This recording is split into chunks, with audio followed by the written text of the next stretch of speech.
The morning sun cast long shadows across the private airport terminal as Dr. Sarah Mitchell checked her watch for the third time. It was 7:15 a.m., and she was, as usual, perfectly on time. Her heels clicked confidently against the polished floor as she walked through the entrance, pulling her designer carry-on bag behind her. At 42 years old, Dr. Mitchell had worked incredibly hard to reach her position as one of the top executives at Peterson Pharmaceuticals. Growing up in a middle-class family in Detroit, she had earned her way through college with scholarships and part-time jobs, eventually getting her PhD in pharmaceutical sciences. Every step of her journey had required twice the effort, but she had never let any obstacle stop her. Today was especially important. She was heading to Boston for the International Medical Conference, where she would present her team's groundbreaking research on a new cancer treatment. The private jet was a perk of her position, one that still made her smile despite having earned it years ago. Dr. Mitchell paused briefly to check her reflection in a nearby window. Her dark skin glowed with careful maintenance, and her braids were styled professionally, tucked into a neat bun. The charcoal gray suit she wore was perfectly pressed, and her pearl necklace, a graduation gift from her parents, added a classic touch. Everything about her appearance spoke of success and professionalism. Opening her leather briefcase, she double-checked her documents, identification, flight authorization, conference materials, and the presentation she had spent weeks perfecting. Organization had always been her strong point, something her team often joked about. Dr. M could organize a tornado, they'd say, and she took pride in that reputation. As she approached the security checkpoint, Dr. Mitchell noticed several other executives waiting in line. Most of them were heading to various meetings across the country, many faces she recognized from different industry events. A few nodded in recognition, and she smiled back, maintaining the professional courtesy that was second nature to her now. Her phone buzzed with a message from her assistant, Maria. "Good luck with the presentation, Dr. Mitchell. The team is rooting for you." The message made her smile. She had worked hard to build a supportive workplace culture, remembering all too well the challenges she had faced in her early career. The terminal was relatively quiet this morning, with only the soft hum of conversation and the occasional announcement breaking the silence. Through the large windows, Dr. Mitchell could see several private jets parked on the tarmac, their metal surfaces gleaming in the morning light. Her flight was scheduled for 8:00 a.m., giving her plenty of time to clear security and prepare for the 2-hour journey to Boston. Reaching into her bag, she pulled out her water bottle and took a small sip. The presentation notes she had reviewed last night were still fresh in her mind. This cancer treatment could change thousands of lives, and she felt the weight of that responsibility. But it was a good weight, the kind that drove her to excellence. As the line moved forward, Dr. Mitchell mentally reviewed her schedule for the day. After landing in Boston, she would have 2 hours to check into her hotel and prepare before the afternoon session began. Her presentation was scheduled for 3:00 p.m., and several major medical companies had already expressed interest in her research. Finally, she reached the front of the line. Dr. Mitchell pulled out her identification and flight authorization, documents she had presented dozens of times before at this same terminal. The morning light streamed through the windows, catching the silver emboss of her company ID card. She stood straight, projecting the same confidence that had carried her through countless meetings and presentations. What she didn't know was that this ordinary morning was about to become anything but routine. The security guard stepping forward to check her documents would turn this simple checkpoint into a moment that would spark widespread change. But for now, Dr. Sarah Mitchell simply stood there, documents in hand, ready to begin what she thought would be just another day in her successful career. Security guard James Reynolds stood behind the checkpoint counter, his 6 years of working at the private terminal evident in his stern expression. He watched Dr. Mitchell approach with narrowed eyes, his hand already reaching for the phone he often used to verify certain passengers' credentials. "ID and authorization," Reynolds said flatly, not meeting Dr. Mitchell's eyes. His tone was notably different from the friendly greetings he had given to previous passengers. Dr. Mitchell handed over her documents with a practiced smile, used to maintaining professionalism in all situations. Reynolds picked up her ID with 2 fingers as if it might bite him. He looked at the photo, then at her, then back at the ID. Behind Dr. Mitchell, other passengers continued to flow through the second checkpoint lane, where Reynolds' colleague processed them with quick nods and pleasant smiles. This can't be right, Reynolds muttered, loud enough for nearby passengers to hear. You're saying you're the executive listed on this flight manifest. His emphasis on "your" made several heads turn in their direction. Dr. Mitchell kept her voice steady, though her heart had begun to race. Yes, I'm Dr. Sarah Mitchell, head of research at Peterson Pharmaceuticals. I have a flight scheduled to Boston for the International Medical Conference.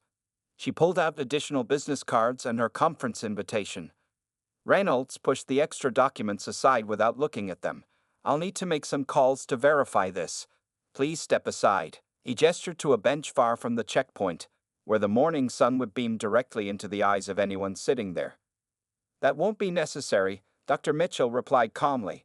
My credentials are in order, and I've flown from this terminal numerous times. You can check your records.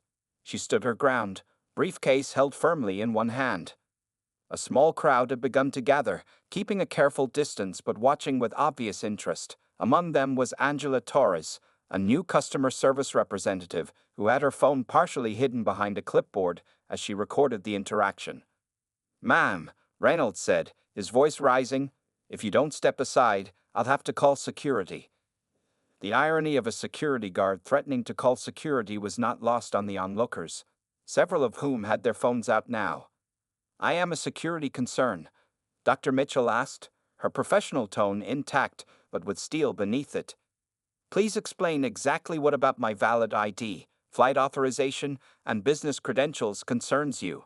She placed both hands flat on the counter, her pearl necklace catching the light.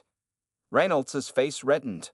We have protocols. I can't just let anyone walk in claiming to be an executive. Behind him, a white man in a rumpled suit passed through the other lane with barely a glance at his ID. Dr. Mitchell took out her phone. Then let's call Peterson Pharmaceuticals directly, or better yet, let's speak to your supervisor. She began dialing, her fingers steady despite her rising anger. You don't want to do that, Reynolds said, his hand moving to rest near his security radio.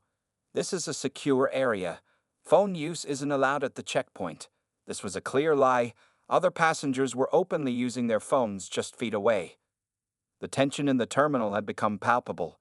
A businessman who had passed through earlier approached the counter. Excuse me, I can vouch for Dr. Mitchell. We serve on the same pharmaceutical industry board. Reynolds turned to the man, his expression suddenly pleasant. Sir, please step back. This is a security matter. But his changed demeanor only highlighted the disparity in his treatment. Dr. Mitchell stood perfectly still, her mind racing through years of similar moments, subtle and blatant, that she had faced and overcome.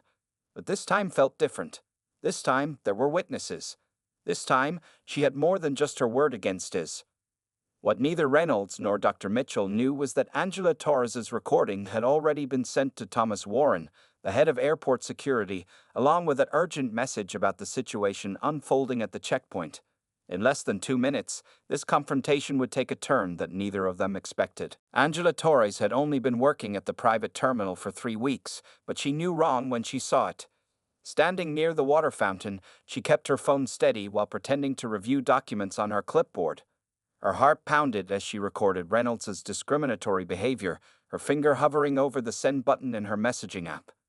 At 25, this was Angela's first job at an airport, and she had spent hours memorizing the employee handbook. Section 4.2 specifically prohibited discrimination of any kind. She thought about her own mother, who had faced similar treatment at her workplace years ago. Back then, no one had spoken up, but times had changed, and so had the tools available to document injustice. Her hands trembled slightly as she typed a message to Thomas Warren, the head of security. During new employee orientation, Warren had specifically told them, if you see something wrong, don't hesitate to contact me directly. He had given all employees his personal number for emergencies. This, Angela decided, definitely qualified. Mr. Warren, she typed, urgent situation at main checkpoint. Guard Reynolds denying entry to qualified passenger. Clear discrimination. Sending video evidence. Please respond ASAP. She attached the recording and pressed send, her stomach in knots. While waiting for a response, Angela moved closer to the scene, pretending to organize brochures at a nearby stand. From this position, she could hear everything clearly. Dr. Mitchell's dignified responses made Angela admire her even more, while Reynolds's barely concealed hostility made her skin crawl. Other employees had gathered as well, but they kept their distance. Angela saw her colleague Mark shake his head disapprovingly at Reynolds but remain silent. The janitor, Mr. Chen, had slowed his mopping to watch the scene unfold. Everyone seemed to be waiting for someone else to take the first step. Angela's phone vibrated in her pocket. The response from Warren was immediate. "On my way. Keep recording. Do not engage directly. You did the right thing." Relief flooded through her body, but the anxiety remained. What if Reynolds discovered she had reported him? What if this affected her new job? The scene at the checkpoint was getting worse. Reynolds had begun quoting security protocols that Angela knew didn't exist. She had studied all the current protocols during her training last week. The discrimination was becoming more obvious by the second as Reynolds continued to wave other passengers through the second lane without scrutiny.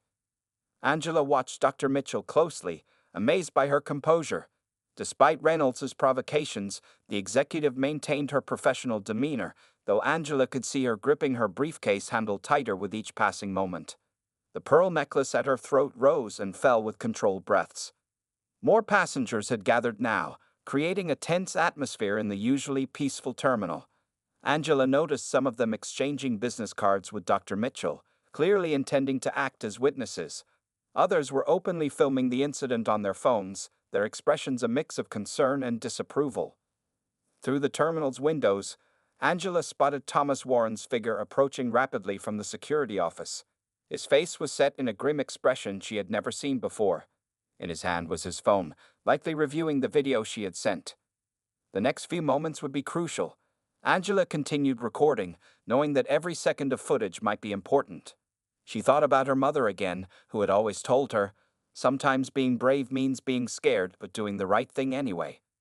Reynolds was now standing at his full height, trying to intimidate Dr. Mitchell, completely unaware that his authority was about to be stripped away. His hand still rested on his radio, a subtle threat that wasn't lost on anyone watching. Just then, Warren's voice cut through the terminal's tense atmosphere. "Reynolds, step away from that checkpoint immediately." The commanding tone made everyone freeze, including Reynolds, whose face suddenly lost its confident sneer. Angela lowered her phone, finally letting out the breath she had been holding. As Warren strode toward the checkpoint, she knew that her decision to speak up had set in motion events that would change the terminal's culture forever. The tension in the terminal reached a breaking point as Dr. Mitchell calmly but firmly asked to speak with a supervisor. Her voice remained steady, though her patience was wearing thin after 15 minutes of Reynolds's baseless questioning and obvious discrimination. "I've shown you every required document," Dr. Mitchell said, laying out her ID, flight authorization, and company credentials on the counter once again. "I've flown from this terminal 12 times in the past year alone. There is no valid reason for this delay." Reynolds's face had turned a deeper shade of red. The presence of recording phones and watchful eyes seemed to make him more aggressive rather than cautious. He leaned forward over the counter, his security badge swinging from his neck. "Listen here," he said, lowering his voice to a threatening whisper that was still loud enough for nearby passengers to hear. "I don't care how many times you claim to have flown from here. Today, I'm in charge of security, and something doesn't add up." A distinguished-looking older woman in the second line spoke up. "I've seen Dr. Mitchell at 3 pharmaceutical conferences this year. She's exactly who she says she is." Several other passengers nodded in agreement, but Reynolds ignored them all. Dr. Mitchell checked her watch again. It was now 7:35 a.m., and her flight was scheduled for 8:00 a.m. The presentation materials for the cancer treatment research were safely stored in her briefcase, but she needed to board soon to prepare for the afternoon conference. "Mr. Reynolds," she said, her voice taking on the same tone she used in difficult board meetings, "your behavior is clearly discriminatory. I'm going to take out my phone now and call your supervisor directly." She reached for her purse. Reynolds' hand shot to his radio. "Make that call, and I'll have to treat it as a security threat. No unauthorized communications at the checkpoint." His other hand moved to rest near his security button, a motion that caused several gasps from the onlookers. Angela Torres, still recording everything, had moved closer to the scene. Her message to Thomas Warren had been sent 5 minutes ago, but each minute felt like an hour. She watched as other security guards shifted uncomfortably but did nothing to intervene. A security threat. Dr. Mitchell raised an eyebrow, her composure remarkable under the circumstances. Please explain how a phone call to your supervisor constitutes a threat, especially when other passengers are freely using their phones right now. She gestured to several people openly filming the confrontation. The crowd had grown larger, with pilots and flight crew members now among the observers. One pilot stepped forward, his captain's stripes gleaming. That's my flight she's supposed to be on. We need to begin boarding soon. Reynolds turned to the pilot with a completely different demeanor, all smiles and respect. Sir, I apologize for the delay, but we have to follow proper security protocols. The contrast in his behavior was striking and obvious to everyone watching. Dr. Mitchell took advantage of Reynolds's distraction to pull out her phone. I'm calling the corporate office now, she announced clearly. They can verify my identity and authority to be here. Reynolds spun back around, his fake smile vanishing. Put that phone away, or I'll have to take action. His voice had risen to almost a shout, echoing through the terminal. His hand gripped his radio tightly. The terminal had gone completely silent. Even the usual airport announcements seemed to have paused. The morning sun streaming through the windows cast harsh shadows across Reynolds's angry face as he stood there, trying to stare down a calm and composed Dr. Mitchell. Just then, heavy footsteps echoed through the terminal. Thomas Warren was approaching rapidly, his face set in a stern expression. Behind him were two senior security officers. Reynolds, focused on Dr. Mitchell, hadn't noticed their arrival yet. Angela Torres gripped her phone tighter, still recording. The next few moments would either diffuse the situation or cause it to explode.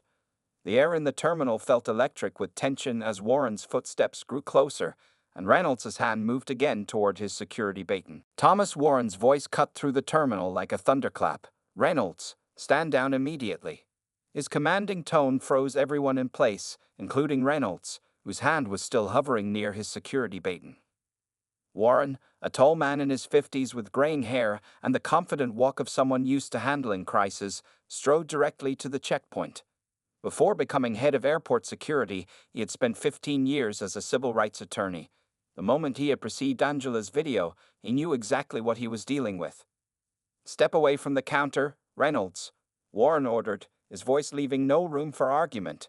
The two senior security officers with him moved to flank Reynolds, who suddenly looked much less sure of himself. Warren turned to Dr. Mitchell, his entire demeanor changing to one of professional courtesy. Dr. Mitchell, I'm Thomas Warren, head of security. I deeply apologize for this completely unacceptable situation. He extended his hand, which Dr. Mitchell shook firmly. Reynolds tried to speak up. Sir, I was just following security proto. Silence. Warren's sharp command made Reynolds flinch. I've watched the video of your behavior. There is no security protocol that justifies what you were doing. He turned to one of the senior officers. Please escort Mr. Reynolds to my office. He is suspended effective immediately. The crowd of onlookers murmured their approval as Reynolds was led away, his face now pale and his previous confidence completely gone. Some people even clapped, though they quickly stopped out of respect for the serious situation. Warren personally reviewed Dr. Mitchell's documents, though it was clear this was just a formality. Everything is in perfect order, exactly as you said. Please, let me escort you to your gate myself. He gestured for another security officer to take over the checkpoint. As they walked, Warren spoke quietly, but clearly enough for those nearby to hear. Dr. Mitchell, I want you to know that this type of behavior has no place in our airport or anywhere else. I would appreciate it if you would allow me to take your statement later for our formal investigation. Dr. Mitchell nodded, her composure still intact though her hands were shaking slightly. Thank you, Mr. Warren. I would be happy to provide a statement. This isn't just about me. It's about making sure this doesn't happen to anyone else. Angela Torres watched from nearby, still holding her phone. Warren caught her eye and gave her a slight nod of approval. She felt a wave of relief wash over her, knowing she had done the right thing. As they approached the gate, several of the witnesses who had been at the checkpoint came forward to offer their business cards to Dr. Mitchell. We're all willing to provide statements, said the older woman who had spoken up earlier. What we saw was completely unacceptable. Warren took out his own business card and handed it to Dr. Mitchell. I'll make sure all witness statements are collected. We have excellent video evidence thanks to our quick-thinking customer service representative. He glanced appreciatively at Angela. The pilot of Dr. Mitchell's flight approached them. We can begin boarding now if you're ready, Dr. Mitchell. We'll still get you to Boston with plenty of time for your presentation. Warren personally walked Dr. Mitchell to the plane's entrance. Once again, I am truly sorry for what happened. I assure you, there will be immediate and lasting consequences for this incident. As Dr. Mitchell finally boarded her flight, Warren turned to address the gathered crowd. His face was serious as he spoke to the terminal staff, other security officers, and passengers who had witnessed everything. Let me be absolutely clear, he announced, his voice carrying across the terminal. What you witnessed today was discrimination, plain and simple. It will not be tolerated here. Not now, not ever.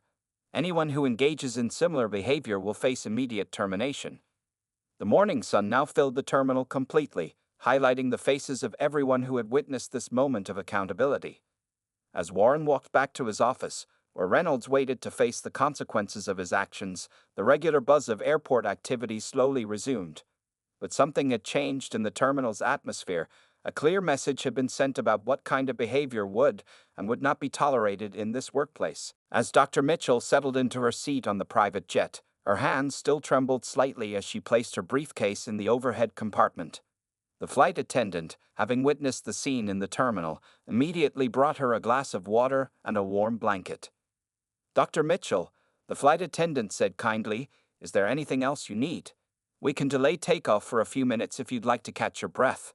The woman's genuine concern touched Dr. Mitchell deeply. Back in the terminal, Thomas Warren was dealing with the aftermath of the situation. He stood in the security office, looking at Reynolds, who sat slumped in a chair, all his previous arrogance gone. Two senior security officers stood nearby, while Angela Torres sat in a corner, still clutching her phone with the recorded evidence. Let me be perfectly clear about what happens next, Warren said, his voice calm but firm. You are suspended without pay, effective immediately. A formal investigation will begin today, but based on the video evidence and multiple witness statements, I can tell you that your employment here is essentially over. Reynolds tried to defend himself. Sir, I was just being thorough with security checks. You can't fire me for doing my job. His voice cracked slightly, revealing the fear beneath his defiance. Warren picked up Angela's phone and played the video. Doing your job. Let's review the facts. You questioned Dr. Mitchell's credentials while letting others pass freely. You threatened her when she asked to call a supervisor. You placed your hand on your security baton to intimidate her. Please explain how any of that follows our security protocols. Through the office window, they could see the private jet preparing for takeoff. Several passengers who had witnessed the incident were still in the terminal, giving statements to other security officers. The older woman who had spoken up for Dr. Mitchell was writing a detailed account of everything she had seen. The pilot's voice came over the plane's intercom system. Dr. Mitchell, we've been cleared for takeoff. We'll have you in Boston with plenty of time before your presentation. Airport management has also arranged for a VIP escort to meet us when we land. Back in the security office, Warren turned to Angela. Ms. Torres, your quick thinking and courage made this right. Thank you for immediately reporting this incident. Angela smiled nervously, still worried about possible retaliation but proud of her actions. Reynolds started to stand up. This isn't fair. I have a clean record. You can't just. Sit down, Warren commanded. Your record isn't as clean as you think. We've already pulled reports of 3 similar incidents in the past month alone. The only difference is that this time, someone was brave enough to record it. He nodded toward Angela. The private jet began moving toward the runway. Inside, Dr. Mitchell opened her laptop, trying to focus on her upcoming presentation. Her phone buzzed with messages of support from her team back at Peterson Pharmaceuticals. They had already heard about the incident through other executives who had witnessed it. Warren handed Reynolds a formal suspension notice. You'll receive official termination papers within 24 hours. Airport security will escort you to collect your belongings. Your security clearance is already revoked. As Reynolds was led away by security, Warren turned to address the remaining staff who had gathered outside his office. Today's incident will lead to mandatory anti-bias training for all terminal employees. We're also implementing new reporting procedures to make it easier to document and report any similar behavior. The morning sun was now high in the sky as Dr. Mitchell's plane took off. On the ground, Angela watched through the terminal window, feeling a mix of relief and pride. Her phone buzzed with a message.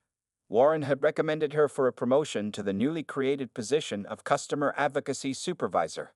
In the security office, Warren began typing up his official report. The incident would become a turning point in the terminal's history, a clear example that discrimination would not be tolerated. As he wrote, you could hear the sound of Reynolds's locker being cleaned out, marking the end of one career and the beginning of positive change for the entire airport community. By evening, videos of the incident had spread across social media like wildfire. Multiple passengers had shared their recordings, but it was Angela's clear, steady footage that went viral first. News channels began picking up the story, showing clips of Reynolds's discriminatory behavior and Warren's swift response.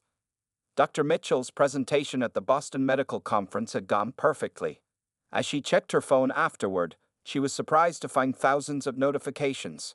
Her professional handling of the situation had struck a chord with people across the country. Dr. Sarah Mitchell shows incredible grace under pressure as racist security guard attempts to block her from boarding, read one headline. The video had already received millions of views, with comments pouring in from around the world. Back at the private terminal, Thomas Warren sat in his office reviewing emails. The airport board had called an emergency meeting after the videos went viral. Corporate headquarters had already issued a strong statement. We have zero tolerance for discrimination. The security officer involved has been terminated, and we are implementing immediate changes to prevent such incidents in the future. Angela Torres's phone hadn't stopped buzzing all day. Her social media accounts were flooded with friend requests and messages calling her a hero. I just did what was right, she told her colleagues during their afternoon break. Anyone would have done the same. But everyone knew that wasn't true. She had been the only one brave enough to take action. Local news vans had gathered outside the terminal, hoping to interview staff members about the incident. Warren had instructed all employees to direct media inquiries to the airport's public relations team, but that didn't stop reporters from trying to piece together the story. Security guard fired on the spot for racial discrimination at Elite Airport Terminal, another headline announced. Reynolds had been escorted from the property hours ago, his security badge and credentials confiscated.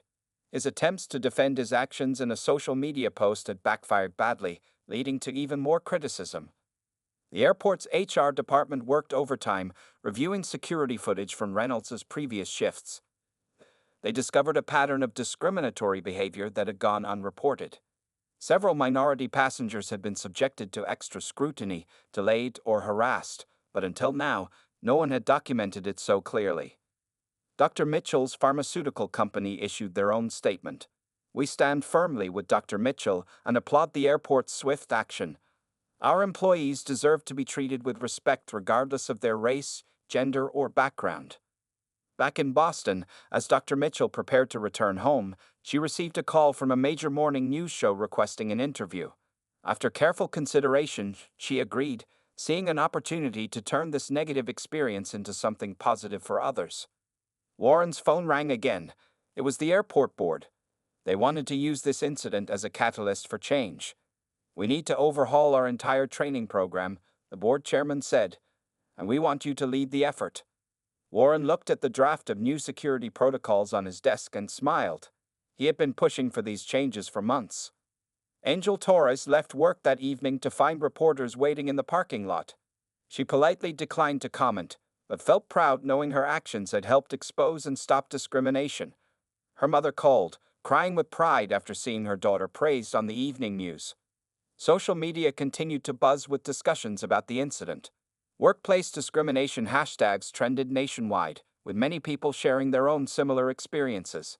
The video had sparked an important conversation about accountability and the power of bystanders who speak up.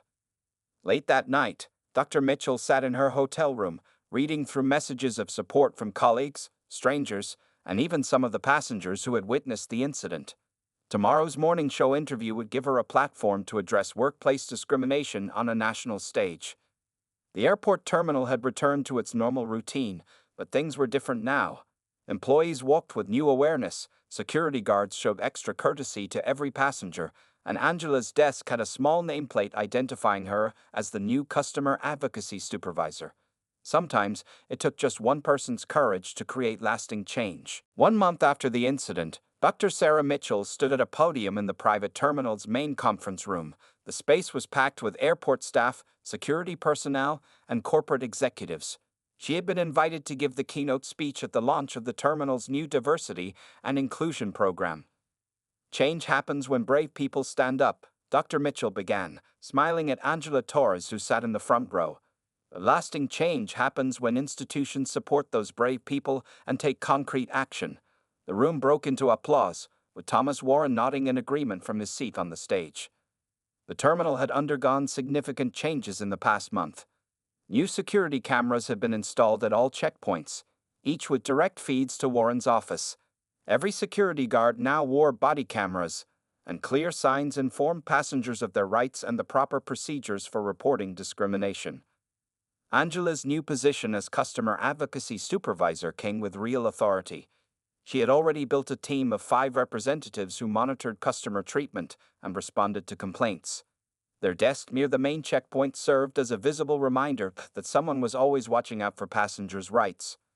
Thanks to Mr. Warren's leadership, Dr. Mitchell continued, this terminal has become a model for other airports across the country. She gestured to the row of airport executives from other cities who had come to learn about the new programs. The changes weren't just symbolic. Every employee had completed comprehensive anti-bias training, with quarterly refresher courses now mandatory. Security guards went through additional training on proper procedure and professional conduct. The terminal's hiring process had been overhauled to promote diversity at all levels. Warren stood up to share some statistics. In the past month, we've seen passenger complaints drop by 70%. Our security processing times have actually improved, proving that respect and efficiency can go hand in hand. He didn't mention Reynolds, but everyone knew the former guard was now unemployed and facing civil rights charges. Dr. Mitchell's story had created ripples far beyond the terminal. Her morning show interview had gone viral, leading to speaking engagements at corporate events and universities. She used every opportunity to highlight the importance of standing up against discrimination and the power of proper institutional response. Angela's role had expanded beyond her initial duties. She now helped train new employees, sharing her experience and teaching them the importance of speaking up. Her mother often visited the terminal, proud to see her daughter's name on the office door and the positive changes she had helped create. But our work isn't finished, Dr. Mitchell said, approaching the end of her speech. Real change requires constant vigilance and commitment. She unveiled a new plaque that would hang in the terminal's entrance: respect, dignity, and equal treatment for all in bold letters. The terminal's reputation had actually improved since the incident. Many passengers specifically chose to fly from there, knowing they would be treated fairly and with respect. The corporate office had begun implementing similar programs at other locations, using this terminal's success as a template. Warren took the podium after Dr. Mitchell. Today, we're announcing the creation of a scholarship program, he said. Each year, we'll sponsor 2 students pursuing careers in aviation security, with a focus on promoting diversity in our industry. The program would be named after Dr. Mitchell, honoring her role in sparking these changes. As the ceremony ended, Dr. Mitchell, Warren, and Angela posed for photos beside the new plaque. The morning sun streamed through the terminal's windows, just as it had on that fateful day a month ago.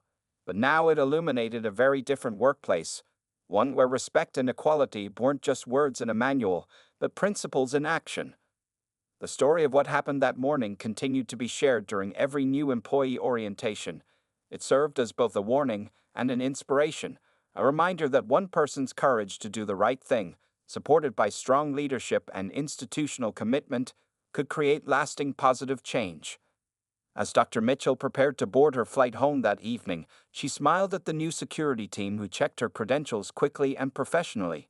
The terminal had transformed from a place of discrimination to a model of equality, proving that with the right actions, positive change wasn't just possible, it was inevitable.